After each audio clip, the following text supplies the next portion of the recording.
Rajpal Yadav bail case takes new turn. Lawyer admits Bollywood help. Opposing counsel calls it wedding bail.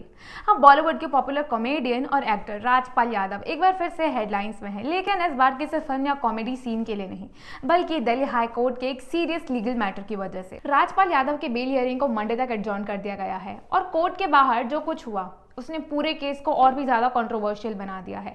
अब जैसे ही राजपाल यादव की bail hearing adjourn हुई, उनके lawyer Bhaskar Upadhyay ने Delhi high court के बाहर प्रेस से बात की और डिटेल में बताया कि आज कोर्ट में क्या हुआ। एडवोकेट भास्कर ने कहा, the opposing party did not reply to our bail plea, which is why we got an adjournment. We requested the court to meet Rajpal in jail and seek instructions from him. उन्होंने ये भी बताया कि वो hearing से पहले राजपाल से बात करना चाहते थे, लेकिन बात नहीं हो पाई। साथ ही उन्होंने ये भी रिवील किया कि वो कोर्ट में 50 लाख का चेक लेकर आए थे। अब इसी बीच राजपाल यादव को बॉलीवुड से मिलने वाला सपोर्ट भी काफी चर्चा में है। जैसे ही ये न्यूज आई कि राजपाल यादव ने चेक बाउंस केस में तिहाड़ जेल सरेंडर किया है, कई सेलिब्रिटीज उनके सपोर्ट में आ गया है। सोनू सूद सबसे पहले पब्लिकली हेल्प ऑफर करने वालों में से एक थे। अब राजपाल की वाइफ और मैनेजर ने मीडिया को बताया कि सलमान खान और अजय देवगन जैसे एक्टर्स ने भी मदद का ऑफर दिया है।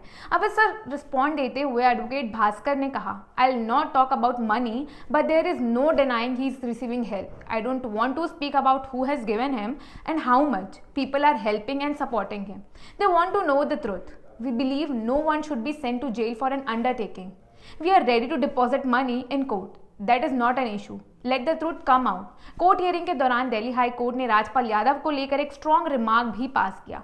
कोर्ट ने कहा, you have gone to jail because you didn't honour your own commitment. अब राजपाल यादव की बेल एप्लीकेशन फाइल हो चुकी है और फाइनेंसर की रिप्लाई का इंतजार है, लेकिन कहानी यहाँ खत्म नहीं होती। Opposing council advocate Avneet Singh सिक्का ने भी प्रेस के सामने फाइनेंशियर का साइड रखते हुए एक बिल्कुल अलग पिक्चर पेंट की। उन्होंने कहा, Rajpal has challenged his sentence order.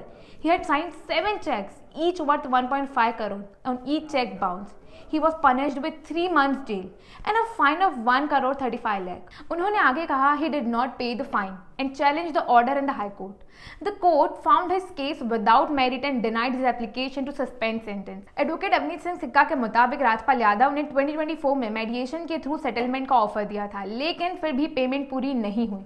उनके वर्ड्स थे, he made repeated applications to pay the money in Justice Swarnakanta Sharma's court and paid 75 lakh. लेकिन जब बाकी अमाउंट नहीं दिया गया तो कोर्ट ने 2 फरवरी को राजपाल यादव को 2 दिन के अंदर सरेंडर करने का ऑर्डर दिया।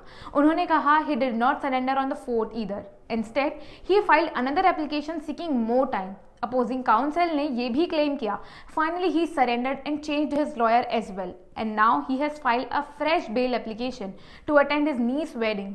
आज जब कोर्ट ने उनसे आर्ग्यूमेंट्स मांगे तो उन्होंने टाइम मांगा और कोर्ट ने मंडे तक का वक्त दे दिया है। अब सबकी नज़र मंडे की हेयरिंग पर है, जहां ये क्लियर होगा कि राजपाल यादव को बेल मिलती है या नहीं, और सच में इस पूरे केस में कमिटमेंट और रिस्पॉन्सिबिलिटी का पलड़ा किस तरफ झुकता है। Let's see. So do let me know what you think about this in comments, and हाँ, don't forget to follow us for more such gossips.